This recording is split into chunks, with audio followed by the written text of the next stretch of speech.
Përshëndetje dashur miq dhe mirë se erdhët në studion e emisionit Pa Gjurmë. Jemi live këtu në ekranin e Report TV ku si çdo ditë dhe ditën e sotme do të jemi rreth 1 orë në transmetim. Dhe në fakt redaksia e emisionit Pa Gjurmë ka vendosur që ditën e sotme të sjell historinë e Etlevës, Etleva Koçi, një nën 43 vjeçare e cila fatkeqësisht ndodhet në një karrike me rrota, por babai i moshuar 78 vjeç, Musa Koçi, në datën 7 shkurt ka qenë në studion e emisionit Pa Gjurmë dhe ka denoncuar ish-dhëndrin e tij, pikërisht Irfan Bregun, se ky i fundit, pas 10 viteve martesë, jo vetëm se e kishte dhunuar vajzën e tij, por e kishte braktisur në një gjendje të rëndë shëndetësore. Dhe gjithë problemi i madh i gjyshit ishte pikërisht mbesa e tij, e cila sot aktualisht është 12 vjeç dhe nuk e takon nënën, e cila ndodhet fatkeqësisht në këtë gjendje që regjia po na ndihmon menjëherë me planet e Etleva Koçit. Për gjithë ata që nuk kanë mundur dot të na ndjekin në datën 7 shkurt, redaksia jon ka përgatitur një material ku 78 vjeçari zoti Musaj ka qenë në studion e emisionit Pa Gjurmë, ka bërë denoncimin drejt për së drejti, por fillimisht unë dua të prezantoj të ftuarin e ditës së sotme dhe është pikërisht ish-dhëndri i zotit Musa, ish-burri i Etleva Koçit, ai që u akuzua në studion e emisionit Pa Gjurmë, zoti Irfan Bregu, dhe menjëherë dua ta përshëndes. Përshëndetje dhe mirë se erdhe Irfan. Përshëndetje, mirë se u gjeta. Besoj që na ke ndjekur në 7 shkurt ku ish... Mos nuk jam ndarë në 7 shkurt, se kam qenë punë, po e kam marrë vesh në atjertë. Po pak rëndësi ka, kur na ke ndjekur. E ke parë emisionin, kur ish vjeri juaj, zoti Musa, ka qenë këtu në studio dhe kanë ngritur disa akuza kundër jush. Unë nuk pse ngre, për mua këto janë të pa baza, unë nuk e di se çfarë thot ai, se unë nuk kam në mendjen e atit, dhe për hir të vërtetës, ta them, ato që bën ai, po të ketë cip, edhe mos të dali me, jo, edhe futet faqet dheut, për mendimin tim. Irfan, pse do thuash, më falq. Të lutem, ai është 78 vjeç, në një gjendje jo të mirë shëndetësore, që i ka rënë një hall një problem me ish-nusën tënde, ajo ka qenë ish-nusja juaj Etleva. Mos e mirte mëj, ka qenë më keq. Ku ta lite vajzën? Ju e braktisët nusën? Nuk e braktisa mëj. Nuk e kam braktisur. Por përderisa ju jeton të babai, do thotë që ti e ke braktisur. Sepse unë jam e sigurt. Për hir të vërtetës, pyes këtë duash. Unë nuk kam 10 vjet. Unë kam 20, unë jam 40, më falq. Unë jam 46 vjeç. Dhe jam martuar 25 vjeç dhe nuk kam bërdas. Kam bërdas lindjen. Pra, nuk keni 10 vite martes. Keni 20 vite martes. Kam ikur në Greqi. Por për para të lutem, Irfan, do t'jap gjithë kohën e mundshme ditën e sotme, ti ke ardhur t'i japësh përgjigje ish vjerit tënd që t'akuzoi në studion e emisionit Pa Gjurmë. Edhe ish kunatës. Dhe ish kunatës tuaj, e cila ka qenë në një lidhje direkte nga Greqia, dhe ne, nëse kemi mundësi ta kemi sot në lidhje direkte ish kunatën. Unika. Nuk pranon t'jesh në i përballje? Jo, i vdekur. Pra të zot, uniki. Tani edhe, që ose mua do mi nxjesh. Do bëj skandal se s'ben. Jo, po ne nuk kemi në këtë studio të bëjmë skandale. Po ta them, nuk shoh me, nuk dua të shoh me. Pse do thuash? Më ka shpen polici, më ka shpen ku do. Mirë, të lutem, më premton që do qetësohesh? Më premton që do qetësohesh? Për çfarë do dal ajo në atë? Mua do kaloj automatikisht, do kaloj në ekstrem. I dashur Irfan. Ta them me gjithë zemrën, me gjithë shpirt. E para, jam unë ajo që nuk dua skandale të ndodhin në studion e emisionit Pa Gjurmë. Ta them, nuk kam frikë, se unë mund të eliminohet, por ti ke ardhur të japësh përgjigje, dhe nëse ti do kesh akuza kundër tyre, besoj dhe ata do japi një përgjigje. Por fillimisht, jo le ta japi ku të doj, le të vinë në gjykat, le të kavajtur polici. Të prezantoj një material dhe do jemi bashkë të ma tregosh gjithë historinë. Për gjithë ata që nuk kanë mundur do të na ndjekin në 7 shkurt, ku ish vjeri juaj ka qenë këtu në studio dhe ka treguar problemin, unë dua të prezantoj një material dhe rikthehemi në studio për të dëgjuar ish dhëndrin e Musa Koçit, Irfan Bregu, i cili është në studio me mua dhe nuk kërkon përballje ditën e sotme, dhe padyshim që nuk mund ta realizojmë këtë përballje për të prodhuar skandale në studio televizive. Por ndjekim materialin dhe rikthehemi.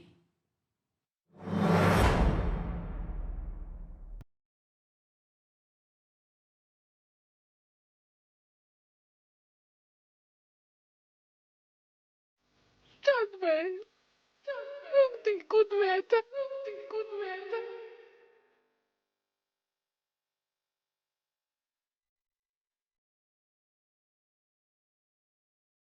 Për një kohë të gjatë, kjo 43 vjeçare është paralizuar dhe ndodh në shtrat. Etleva Koci, pas divorcit ka humbur kujdestarinë e së bijës dhe takimet janë rralluar tashmë. Fajtor për këtë ajo bën ish bashkëshortin e saj, i cili jo vetëm e ka keq trajtuar në 10 vite martesë, por sot e kësaj dite ai ndalon që ajo të takojë të bijën.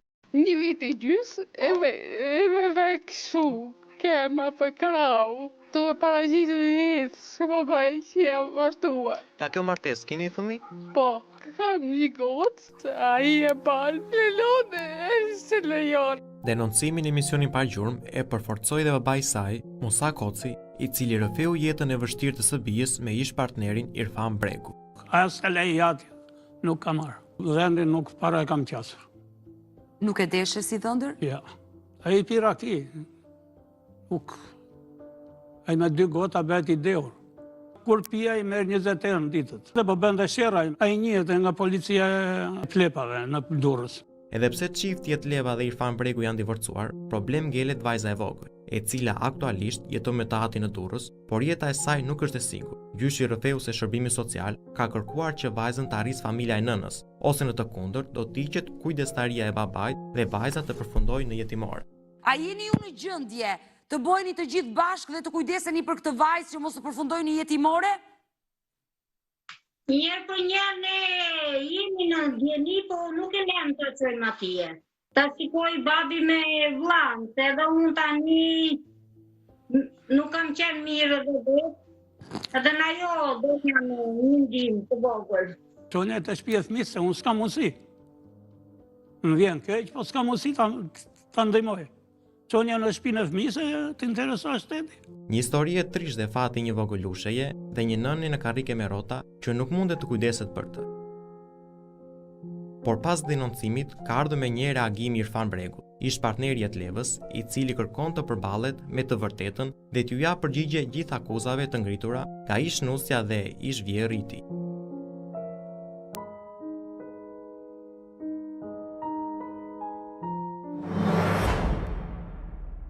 I dashur Irfan, unë besoj që Etleva në vitet e para të martesës ka qenë një bashkëshorte e denjë dhe një nënë shumë e mirë, përpos sëmundjes që e la në këtë karrike me rrota dhe kjo është një fatkesi e madhe.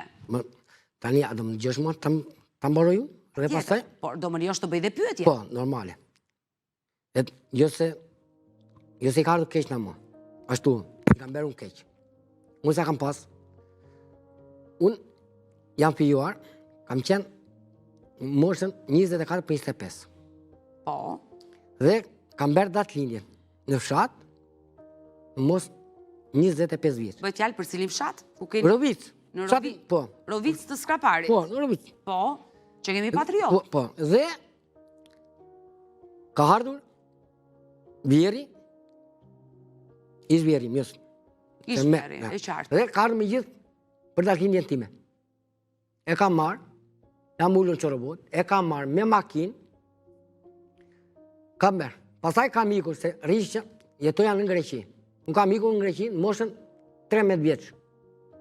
Por ndalemi tek martesa kur ti u martove me Etlevën. Nuk u martove fare, u fijova, dhe jam nisur 2 herë për në Greqi, ka qenë kjo zotnia, ma më ka ikur ters, rruga. Po të shlidhje ka, të lutem Irfan. Dali një sekund. Tani të besojmë të këto, mi ters rruga mua. Më ka ikur ters. Se ti ku rruga ters? Më ka ikur po ti ikësh në mënyrë ilegale. Ters do të iki, do të kapi policia, do të kthej. S'ka lidhje vjerri me këtë pjesë. Dalimi të problemi kryesor. Po, do të dal të problemet. Po. Kam ikur. Në 2004-2005, se i kam me letra tu. Qfar viti u bashkove me Etlevën dhe jetoni të dy së bashkë? Në 2004. Në 2004 ti fillove të jetoj me Etlevën. Sepse ish vjeri juaj e dëgjuat, zoti Musa, nuk e kam dashur asnjëherë si dhëndërta, se pinte alkool. Alkool mund të pijajnë birë, mund të pijajnë me shok për shembull.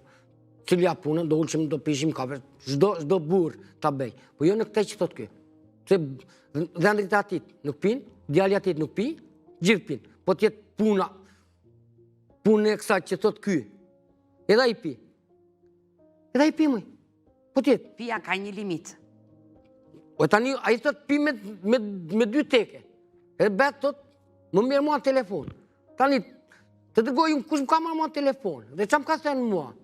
Dhe që ka thënë atje, pi ke meri, bej, numrin e ke, gjitha i ke, kush e ka marrë, kush më ka marrë. Dalemi tek jeta jote, mundëm të gosh jetën tënde me të levën. Ti u martove në 2004-ën. Po, në 2005-ën, Po, kam vatu në Athinë. Më ka marrë i vllai kësaj. ish kunati. Ishtë kunati, për të mbajtur gocën e vetë, të kunatës, të vllajt edhe të kunatës. Po, I thash, po, edhe i ka gjetur, e ikëm, gjeta shtëpi, mbas një vitin, 2006-ën, po, unë kam parë një tërmerë. se. Nuk e di, po fillon të trupi, i be puçra, Kujt?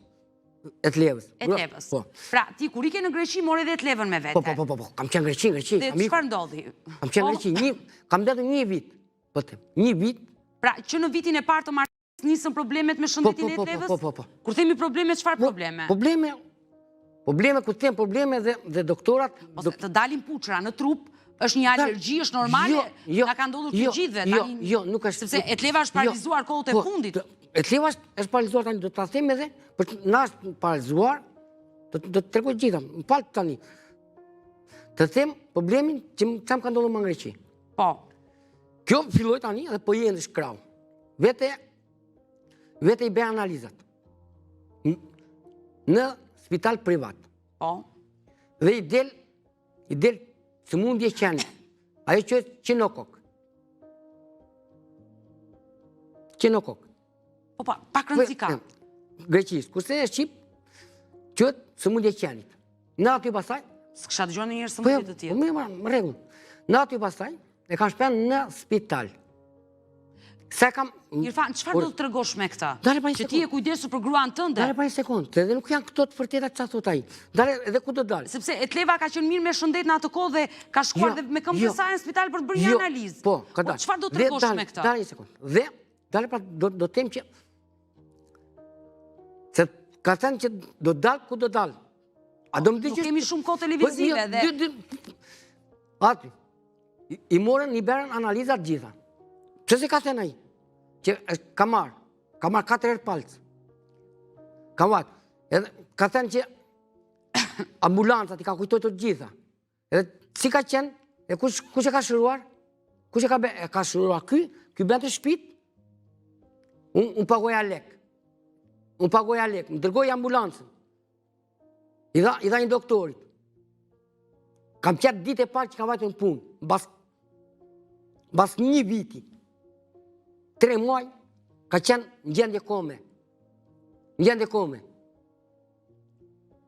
A më ka ndihmuar në njëri në njës e kësajt? Edhe sot. Vetëm për të prishu punë. Po, ja ku përfundoj. E në 2000. E mirëte. Ka marrë këtu, me gocën. E mirëte. Por, dalimi pak. Ti po më tregon që vitin e parë të martesës, që ju shkuat në Athinë, Etleva shfaqi probleme me shëndetin e saj. Çfarë ndodhi më pas? Ajo u përmirësua? E kaloi atë problem se ju thot një jetë vajzën. Vazhdo jeta. Si ka qenë jeta juaj familjare mes teje dhe Etlevës? Ka qenë mirë. Kur themi mirë... Mirë, s'kam pas asnjë lloj probleme. Probleme mi ka sjell. Ky me... Çfarë kishte ish vjerri juaj me ju që të cilët ty probleme? Nuk e di. Se unë kam një motër aty, zishin, beshin, me motër time, po unë nuk dua që ta zë në gojë. Po, është drejta juaj, nuk kemi pse të personat të tretë. A më kupton, zishin, beshin, dhe... I dashur Irfan. Po të them për vërtet, pra. Po, e qartë, unë po dëgjoj versionin tuaj, por e vërteta, unë nuk e di nëse jeni ju këtu në studi që po e tërgoni, apo Zoti Musaj që ishte në datën 7 shkurt në studion e emisionit pa i gjurëm. Ndërkohë, po të dëgjoj dhe pa dyshim po t'jap hapësirën televizive. I dashur Irfan, ti vazhdon të akuzosh ish vjerin tënë se ai prishi marrëdhënien e familjes tuaj. Me ish kunatën. Dhe ish kunata. Por çfarë interesi ka një baba të shkatroj martesën e vajzës së saj? Nuk e di. E ka... Po ti nuk e di. Mos ketë faqë. Po fajnë e ka e kunata. Qupa. Ish kunata ime. Po. Se nuk ka një gocë. Nuk ka gocë dhe para se t'i pinte, para se t'i binte tropoz, 2 vjet i thoshte, hajde në Greqi, të dërgoj lek, ndjesh pasaport, thoi edhe gocë. Po nuk do, i thash, ti do t'i kështash, ti gocë nuk e për ta marrë tash, për i në Greqi. Be që duash. Një motor që do të ndihmoj motrën. Se është e sëmur, këtu s'ka ndonjë gjë të keqe më i fan. Se ti deri tani më the, nuk më ka ndihmuar askush. Tani e nxori që motra e saj e ka telefonuar të ndihmoj. Po çfarë për të ndihmuar? Për ta marrë në Greqi, për ta kuruar, për t'i dhënë shërbim më shumë. Nuk ka qenë pra se ka qenë mirë e bukur. Po i ka thënë për të ndarë nga mua. Këta unë nuk e di. Këta le ta japi vetë ajo, po jo sot. Por vetë Etleva, kur ishte mirë me shëndet, fliste, ishte në gjendje të ishte njëri normal, se fatkeqësisht sot nga paraliza, ajo ka zënë krevatin, ka zënë karikën me rrota dhe ka probleme edhe me pjesën e të folës. Dhe kjo është një fatkeqësi e madhe dhe unë besoj si një bashkëshort, një ish bashkëshort që ke ndarë 20 vite jetë me atë zonjë dhe mbetet nëna e vajzës tënde, të vjen keq për të. Keq më vjen, po s'kam çfarë bëj. Jo, padyshim se me smundjen nuk e çfarë bën. Por, të lutem, ti vazhdon të akuzosh se ata kërkonin të të ndanin. Të të ndanin pse? Kishin një arsye? Këta nuk e di. A i ke pyetur ndonjëherë, o vjerë, o kunat, pse nuk më doni, dhe... Por pse nuk i ke pyetur? Si kam pyetur se... Se një njëri që shikon se ka probleme me dikë, di të flasi. Fjala është ajo që i zgjidh problemet. S'jam marrë vesh, nuk... Por vetë Etleva çfarë të thoshte në atë kohë? Etleva vinte fliste. Ku vite kjo në tekijati, nuk ka shpen ma. Ka vajtu, ka shpen polici, ka vajtu. Por pse? Pse kote, pa lidhje fare, pa lidhje mëj, pa lidhje. Unë am bashkëshortja ime, nuk kam parë të vej një dit në punë, nuk e kam dërguar. Kam një dit në punë. Nuk ka qenë pra marrëdhënie punë fare. Por këtë e ke vendosur ti? Jo, se ka qenë smur. Ka qenë... Po pra, dhe... Ka qenë nuk në punë, të zezë ku do vinte të punonte. Ka qenë... E qartë, jo e aftë për të punuar. Nuk ka qenë aftë. Po se do vinte një ditë për shemull, ditën tjetër... Por shumë denoncime janë bërë për ty dhe janë shkaku dhuna.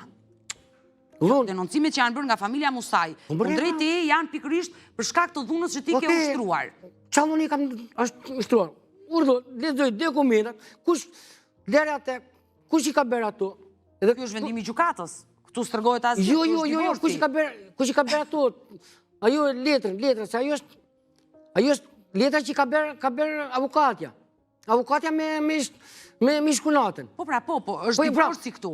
Po flasë për të tjera denoncime që janë bërë nga familja Musaj se nuk keni ushtruar dhunë. Ju po e mohoni që nuk ka ekzistuar dhuna. Jo, e qartë. Ndërkohë, i dashur Irfan, mund të tregosh si u ndave ti me bashkëshorten tënde? Sepse zoti Musa ka thënë tekstualisht në studion e emisionit Pa Gjurmë.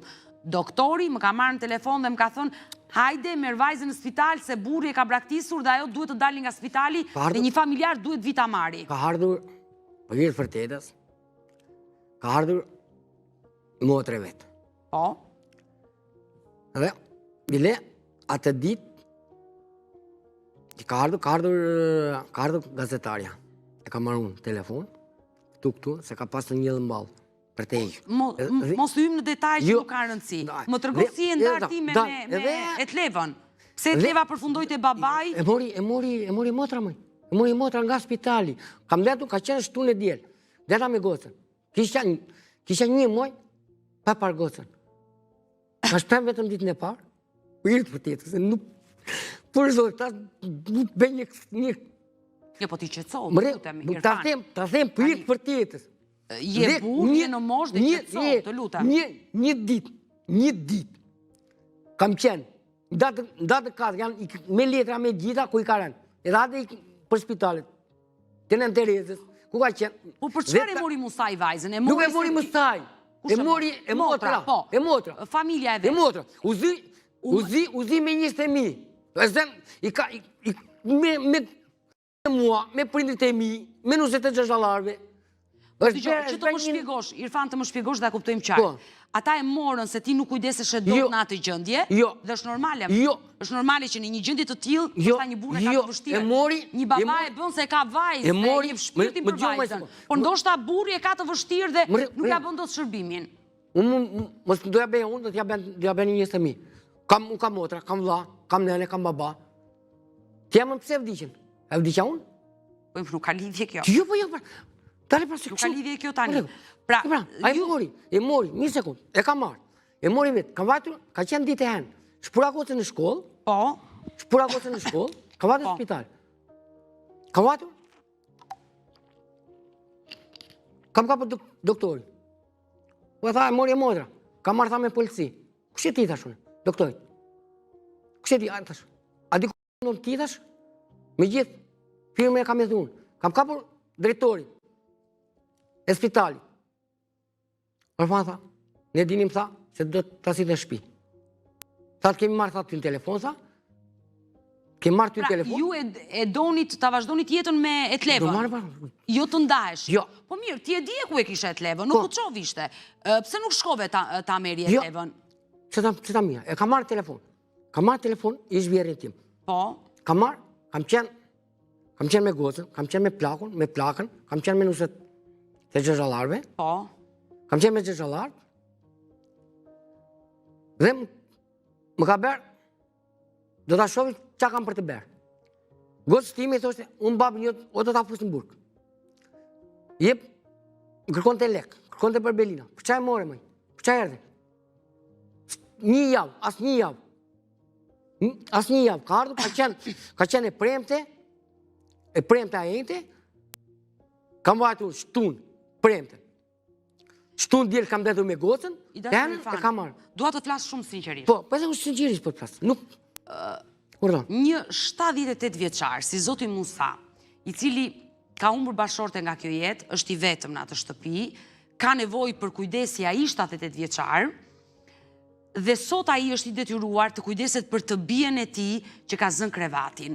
Unë nuk besoj që ai e ka marrë të bien të kujdeset vetë dhe nuk ka mundësi, se ka ardhur të studio të kërkoj ndihmë ai baba. Nuk ka ardhur ai. Për inatin tënd, se mua më duket e pa logjik kjo gjë. Pra, për këtë baba do ishte lehtësim nëse e bia e sëmur do merrte shërbimin nga bashorti vet, ai nuk do e divorconte, do ishte pranë të bijës së vet. Çdo baba do ta dëshironte. Se ti po më tregon këtu që babai me motrën erdhën e morën me polici. E ka marrë motra, nuk ka ardhur babai. Ore, sot Etleva ndodhet me babajnë. Po mërek pa.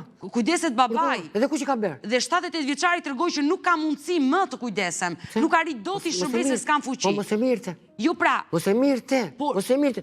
Si ta linda në spital. Jo më nuk. Që ta linë më në spital? Por se ka njoftuar spital. Po jo më se nuk është e vërtet. Po irë mirë, ku ndodhi kjo ngjarje? Po marim sikur babai e mori me forcë vajzën. Jo, nuk e ka marrë babai. E ka marrë e motra. Motra, po çfarë ka familja e saj? Unë i referohem që e mori e motra e çoi te shtëpia në Kuçov. Nuk e çoi në Greqi. Etleva përfundoi në Kuçov. Ti e dije ku ishte Etleva. Nëse ti e dashuroje atë grua dhe doje ti shërbeje asaj grua për hir të 20 viteve martesë, na ndodh që në jetë kjo është jeta. Por njerëzit që dashurojnë nuk duan të braktisin, ti e dije ku e kishe Etlevën dhe shkoje e merje. Por ti shkove dhe kërkove divorcin. Pra tregon... Kam kërkuar unë divorcin. Kush e ka kërkuar divorcin? Divorcin ishtë bjeri me kunatën. Po? Dhe ju drejtuar gjukatës. Po, janë ashtu, dhe ku ka qenë, e ka pyetur gjukata. I ka thënë, për hirë vërtetës, i ka thënë gjukatësja. Pse, e sta një tret. E moj vesh, dhe ku ka matur një herë, 2 herë. I ka thënë avokatës, mos ki frikë se na kene. I ka thënë, këto, ku t'janë këto letra? Ku që ka shkruajtur? Tani? Po. Ku që ka shkruajtur? Asnjë. Edhe tregoj gjukata. Atëre, vendimi i gjukatës është që kujdestarinë e vajzës e morët ju. Dhe sigurisht, sepse Etleva nuk është në gjendje që të kujdeset për vajzën. Por gjukata... E donë të ta mirë të tezja. Po tezja... Jo, po tezja këtu në studion e emisionit pa gjurmë, unë e kam pyetur nëse keni mundësi për ta ndihmuar vajzën dhe e tha që jo, e ka deklaruar live këtu në studio. Po tani... Gjukata ka vendosur për nënën 50.000 lek të vjetra detyrim ushqimor, dhe unë ende se kuptoj që një nën në karike me rrota, që nuk është aftë. Jo, ma dëgjoj deri në fund mendimin, se kam dhe pyetje për të bërë. Nuk e di se si gjykata mund të vendosi për një nën që të pagoj 50.000 lek të vjetra, detyrim ushqimor për vajzën, kur ajo është në një karike me rrota, e paft të punoj, e paft për kujdesu për veten e saj, e di gjykata e Durrësit për këtë vendim. Jo, nuk e di gjykata e Durrësit. Ajo ka qenë e Beratit, e Durrësit. E Beratit, po. Po, këtë drejt, gjykata shkallës partë të Beratit, por i ka lënë dhe të drejtat e takimit nënës. Pse nuk janë zbatuar këto të drejtat e takimit dhe ti e i ndërgjeshëm që ajo nuk ka para të japi për vajzën? Si kam përkujtë pra? Jo, po, zoti Musaj thash që... Po i vërtet nuk kam përkujtë lek. Dhe kam shpen. Pyet e gocën, letë vi aty. Vajza e ka takuar nënën? Po. Si është raporti vajzës me nënën? Për nënën e do. Po, gjyshin edhe tezën jo. Pse? Pse? E di goca vetë, do plasi goca, që i ka thënë, që të pëndosh një gocë, që të thosh unë babin jo, do të fusë në burg. Jo, kjo është e rëndë. Zoti Musaj, i ka thënë një vajzë të miture për babajnë duke kërcënuar në këtë lloj forme, kjo është e rëndë, absolutisht keni të drejtë në këtë pjesë, nëse ka ndodhur. Po i është për tesë pramë, unë kam, nuk e di, se ta kam dërguar një, mirë dhe ma nga Greqia, tezja nuk e di, se ta kam dërguar një, me kërcënim, mirë dhe në telefon, edhe nuk e di. Se kam telefon aty, më kërcënosh ma ti, kush je ti, mëj? Qa je ti? Po mund të denoncojë në polici, Kush? nëse ti kishe marrë kërcënime. Po e kam... E denoncojë në polici, Irfan. Është fare e thjesht, njëri që të kërcënon. Po e kam në gjykatë, mëj, e kam dërguar edhe asajt, gjykatë. I dashur Irfan, dua të pyes për vajzën, të flet për nënën e saj, kur e ka takuar për herë të fundit? Për vitënëri. Në dhjetorin, e viti që lan pas. Çfarë të tregon vajza për nënën? Qatë e lëm vetëm, i përtasin, më mori qafë, plas mirë për tjetë. Kurse kjo, i jati, edhe... Gjyshi dhe tezja? Jati gjyshi dhe tezja, po? I kam folur, babi mos e gjohë, mos e bej, është këshu, si i pleti një Pra familje. ti pretendon që familja e ishnusës i flasin keq vajzës për ty? Po. Të rrim drejt, ashtu është tremë e flasin drejt. Dhe kjo është 1000%. Ndërkohë, gjendja e vajzës si është? Mirë. Mirë, më vjen mirë që është mirë, ajo shkon në shkollë. Edhe pse përjeton largesën e nënës së saj dhe kjo është një fatkeqësi e madhe, por unë besoj që ti nuk do e ndash kurrë nga nëna vajzën. Po i vetë ku doj, e vita marri. Unë nuk e shpi. Nuk shkel natë derme. Pse do të thashë? Jo se nuk shkel. Po me këtë që më kam bërë, me denancime, polici, me kërcënime, me drejq, jam marrë tambulatat e telefonave. Po, dhe dalemi pak tu. Zoti Musa deklaroi dhe gjithë problemi i madh i Musait ishte mbesa e tij 12 vjeçare. Ai tha unë kam të pamundur të kujdesem për mbesën, sepse nuk kujdesem dot për vajzën time. Kush ka thënë? Kush është ankuar? Shërbimi social i qytetit të Durrësit, aty ku ju jetoni, e ka telefonuar Musain dhe i ka kërkuar, që merr kujdestarin e vajzës, se për ndryshe ky fëmijë mund të përfundojë në jetimore sepse babai nuk është, le të themi, i aftë të kujdeset për vajzën. Nuk e di çka ka ndodhur, po të pyes ty. Dale, këtu nuk ka ashtu as. Ka qenë një muhabet se nuk po jepte telefon. Nuk po jepte telefonin me fol. Kush, vajza? Jati. Zoti Musa, gjyshi. Nuk po jepte telefonin me fol me të jemë.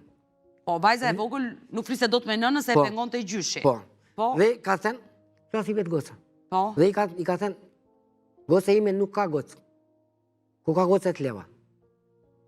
Janë tambulatat të telefonave. Dhe që mësë unë gjinjej, e mbaj unë përgjesin. Dhe ku plas me bindje të fort, me bindje 1000%.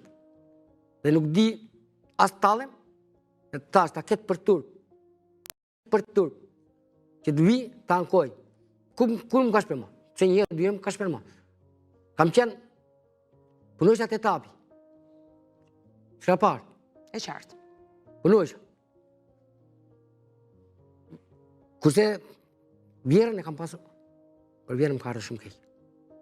Për nënën e Tlevës. Më të është goca.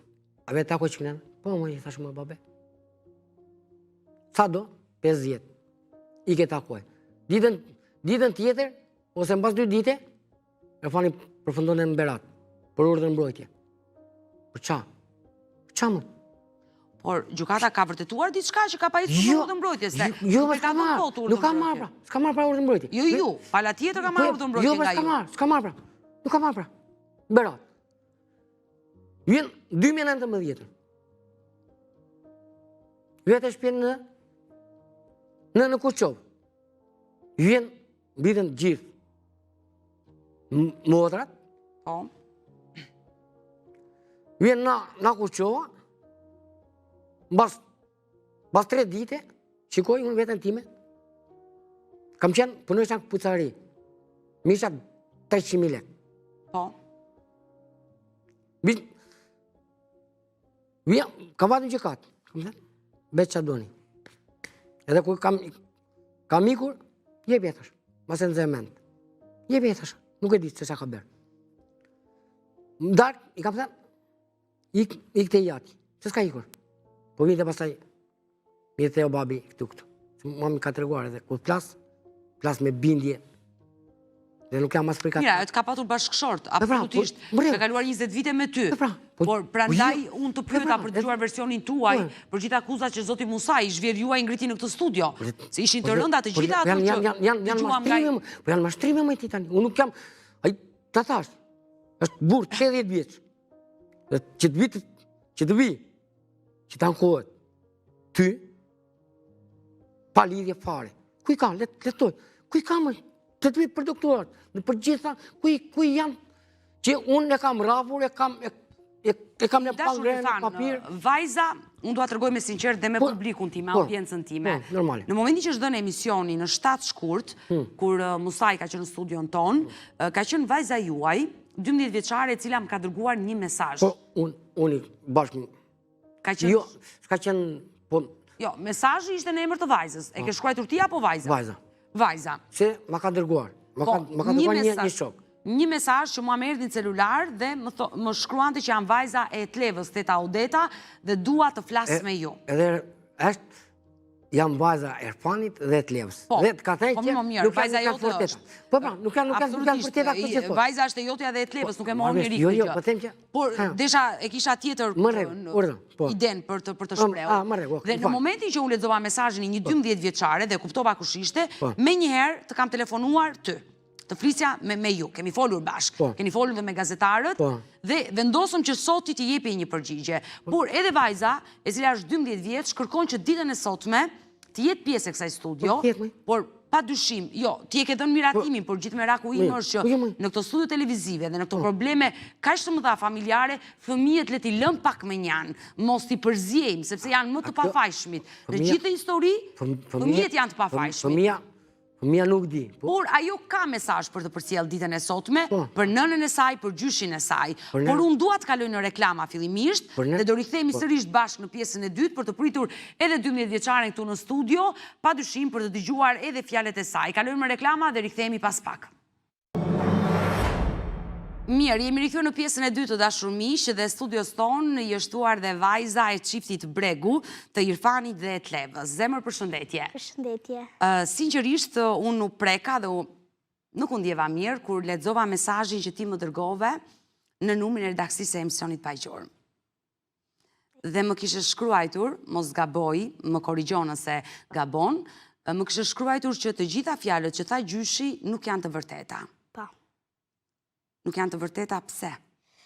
Sepse babi më nuk më ka ndaluar që të gjyshi, por unë nuk kam dashur të shkoj vetë, sepse tizja më ka ofenduar me disa fjalë banale.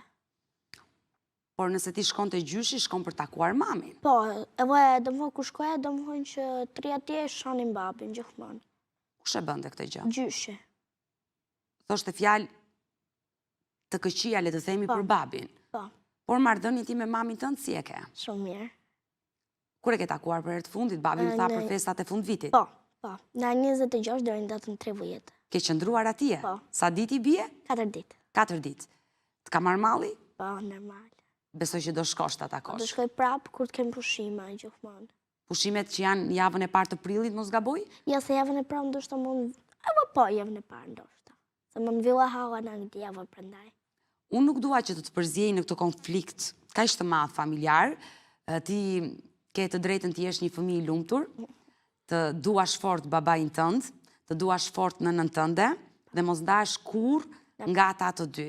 Pavarësisht se ndonjëherë të rriturit vendosin që të ndahen dhe mos jetojnë më, por ata mbeten prindër për ty, si nëna dhe babai. Po. Ajo që ti ishe prekur më së shumti ishte fjala jetimore. Po. Sepse gjyshi juaj ka shprehur këtu në studion e emisionit Pa Gjurmë që vajza të përfundoj më mirë në jetimore se sa të rritet me babain e saj. E drejtë. Këtë gjë ta ka shprehur dhe gjyshi kur ti ke qenë në shtëpinë e tij? Këtë herë, gjëmë fësarë kam shkuar, nuk e ka shperë, pa unë e kuptoja që i donte të më thoshte. Ti e kuptove që ai donte të thoshte që Po. të shkojë në jetimore, por gjithsesi ti ke babin dhe nuk e pse përfundon në jetimore. E di. Si është jetesa jote në qytetin e Durrësit? Po mirë, së shkeq më kanë drejtën, sepse rri me gjyshurit, më merë gjyshja në shkolla, më qonë, më merë, ditë për ditë. Pra, kur babi shkon në punë, ti ke kujdesin e plot nga gjyshi dhe gjyshja nga ana e babait. Po. Në çfarë klase shkon? Jam në klasë 6 për klasë 7. Mëson. Çka, jo keq. Po pse çka? Vetëm në 2 lëndë kam ngelur. Ke ngelur. Në 2. Mos. Qa me berë se... Ti nuk duhet ta mendosh E di. fjalën të ngel në një lënd dhe të mos mendosh notat e jo të mira, du t'jesh me 9 me 10. Po ku ke ngelur? Te gjove të matematika. Gjuhë dhe matematik? Po. 2 lëndët më kryesore. Por pse? Nuk e ko të mësosh? Jo, vetëm se s'kam bërë detyrat. Nuk e bërë detyrat? Po, se si kuptoja disa prandaj. Mirë, por gjithsesi kërkon ndihmën e hallës, të xhaxhait, ndihmën e babit kur nuk i kupton detyrat. Më falë qikë, se ashtu ka qenë si semestri i parë. Këto... Problemet familjare kanë ndikuar dhe... Po, ka qenë këto që brisim për gjukatat, për këto, nuk e jepshin. Por, e kuptoni që dëmi i gjithë të rriturve çfarë pasojë sjell tek një fëmijë të pafajshëm, që nuk është në gjendje për të mësuar kur shikon që dy prindrit... Po mirë, unë jam e sigurt që ajo do t'ja marri dorën dhe do mësoj dhe do eci shumë shpejt në mësime. Po lënda që të pëlqenë më shumë? Është matematika. Matematika. Po edhe fiskultura. Edhe fiskultura. Po çfarë ke qef të bësh kur të rritesh? E di pse ta bëj këtë pyetje. Se teksa po bëshim gati për në transmetim, unë isha në regji dhe po vendosja mikrofonin. Ti kishe hyrë në studio me babin dhe po flisje me babin tënd, duke përshkruar studion e emisionit Pa Gjurmë. Bukur. Po jepje ca porosi babit tënd kur të hynte në transmetim live, që mos të ngrinte zërin, Pe kamerak. mos bërtiste dhe më bëri përshtypje se si një vajzë kaq e vogël e një kaq mirë babain e vet dhe i jep disa kritika të vogla para se të fillojë transmetimi. Dhe më duke kaq e shkafë sa mendoj që mund të bëhesh gazetare. E më ndoshta, pse jo? Të pëlqen gazetaria. Po më shumë pëlqen edhe këngë, kam pasion këngën. Mirë, të realizofshin të gjitha dëshira dhe uroj që të jesh një vajzë e lumtur, të vazhdosh studime dhe të dalësh me nota të mira me 9 dhe me 10. Por gjithë qëllimi që ti erdhe në këtë studio është që t'i japësh një mesazh gjyshit tënd. Gjyshit. Ai të cilit të ka bërë që ti të lëndohesh nga fjalët që dëgjove. Unë dhe të thuaj vetëm diçka, që kur tezja ime ka bërë denoncimi këtu, kam folur asnjë gjë nuk është e vërtetë.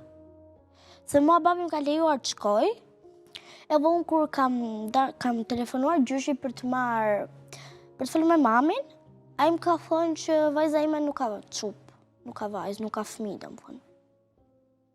Kjo gjë ka bërë të mos ndihesh mirë. Prandaj. Por gjithsesi ai nuk ta ka penguar e të levën të takosh mamin. Jo, nuk ma ka penguar, por thjesht domethënë për ato gjëra që ka thënë, unë jam tip që prekem shpejt. Ke diçka për t'i thënë sot? Gjyshit tënd? Zotit Musa? Jo. Azja? Ti je mërzitur me atë? Po. Shumë. Por ndoshta do e falësh. Për fjalët që thënë, se di. Vetëm për mamin e fal. Për hir të mamit. Për hir të asnjëri tjetër. Për hir të mamit, po, për vetëm këtë herë. Dhe më vjen mirë që je një vajzë me zemër të madhe, por mami tënd të dashur çfarë do i thuash? A urove për festën e 8 marsit? Po harrova, fakt do shkoj, Si po pata harrove? mund të shkoj për ditëlindjen e saj. Kur e ka ditëlindjen mami? 28 nëntor, në mars. Mars, fal. e ka tani, këtë muaj, 28 mars, Edhe dhe mund shkosh shkoj për për ditëlindje. ditëlindje, po pata. Dhe shumë mirë bën që ti bësh një surprizë dhe ajo të jetë e lumtur me vajzën e saj. Por jam e sigurt që për mamin tënd të dashur sot do nxjerrësh nga goja fjalë të ëmbla dhe të bukura. Normale. Unë do e thoja për mamin që e dua shumë, po është më e mira për mua. Është më e mira në botë për ty. Të dy prindrit, nuk i ndaj kur. Dhe është e sigurt asnjë fëmijë nuk i ndan prindrit dhe unë ta dash si këshill që çdo gjë që ka ndodhur me mamin dhe me babin tënd apo ndoshta edhe me gjyshin, me tezen, ti duhet kujdesesh për nënën dhe babain tënd, të kujdesesh në thonjza, ti duash, kur të rritesh do kujdesesh për ta dhe ndonjëherë disa gjëra bën mirë ti harrosh, ti falësh. Që kam përjetuar mos e përjetoj kërkush tjetër që kam përjetuar unë. Se ka shumë është lënduar e zemra jote? Më shumë se kur me thënë drejtën. Se jetimoren e ka marrë fjallë shumë frikë. Edhe dhe më thënë kur bën shaka, për shumë në një herë kur bën shaka me babin që lozën, dhe më thënë babin thotë mua më përmend që për shaka ata që të thonë ty për jetimore, që do të thonë ty për jetimore, dhe më thënë me kam si të men, nuk do të gjej me fjallë një jetimore. Por unë jam e sigurt që Irfani do japi jetën për ty dhe nuk do të lërë të përfundoj në jetimore dhe dua të përqafoj. Dhe pa dyshim që ti e ke gjallë edhe babin, edhe mamin, dhe jam e sigurt që babai, njerëzit e tu të dashur, nuk do të lënë kur të shkosh në jetimore. Ajo që është përrëndësishme për ty, mos i mendo më kur këto gjëra, ti jesh e lumtur dhe të mësosh. Je shumë vajzë e bukur, e mirë dhe shumë e zgjuar. Po ti shumë e mirë. Mirë.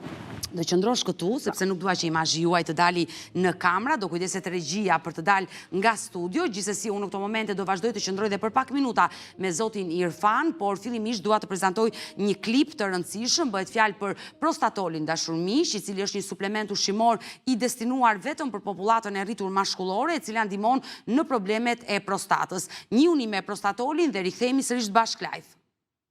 Sërish të bashk live, i dashur Irfani, jemi në minutat e fundit të transmetimit të ditës sotme, dëgjuam dhe vajzën dhe sinqerisht u preka kur ajo thotë që kur dëgjoj fjalën jetimore, ndihem keq. Ndoshta kjo gjë duhet përmendur më vajzës në mënyrë absolute dhe unë jam e sigurt që ti jep jetën për të, se je babai, sa e do ti nuk e do askush tjetër, as unë askush tjetër që është duke na ndjekur. Po as. Por si ku mos kisha teje. Se di ku mund të kalonja. Dhe isha në botë tjetër. Po ja, mos e thuaj, sa vjetë që ti e i ri, Irfan. 26 vjetë më është mërzitër, më është jetën do ta vazhdosh, pavarësisht kësaj që ndodhi me jetën tënde. Rregull, thash, po mos kisha gocën. Dashur Irfan, ne dëgjuam versionin tuaj dhe unë përpos gjithçkaje, çfarë ka thënë Musaj apo çfarë keni thënë ju. Ajo që është më e rëndësishme për mua është vajza 12 vjeçare. Normal. Kështu që e uroj me zemër që ajo ta ketë rrugën dritë në jetën e saj, të shkëlqej dhe të jetë vajza më e lumtur në botë pranë nënës së smur dhe pranë teje, sigurisht. Normal. Unë se kam parashtu pse të preva mohabetin, nuk e kam ndaluar, nuk e kam bërë. Kam të merr në telefon. Ajo tha që për festën e ditëlindjes në 28 mars, mami ka ditëlindje, do shkonte t'i bënte një surprizë. Ti vej. Se kam ndaluar. Dhe më vjen mirë që i dëgjoj këto fjalë që nuk e ndan nga nëna. Por jam e sigurt që ditën e sotme ti ke një mesazh për Izhvjerin. Ai të solli në këtë studio. Për mua ta ketë për turp që më sollin për të. Se? Ta ketë për turp. Kaq, nuk kam me. Ta ketë për turp. Burr 80 vjeç. Që shpik ben. Po, inshallah mëse ashtu është mësuar. Këta ketë për turp. Por ju duhet të kuptoni dhe pozitën e vështirë që është ai 78 vjeçar, mos harroni. Është 78 vjeç dhe është i detyruar të ngrej vajzën e tij në krah, t'i ndroj pampersin, ta ushqej, ta laj. Nuk është fajim o...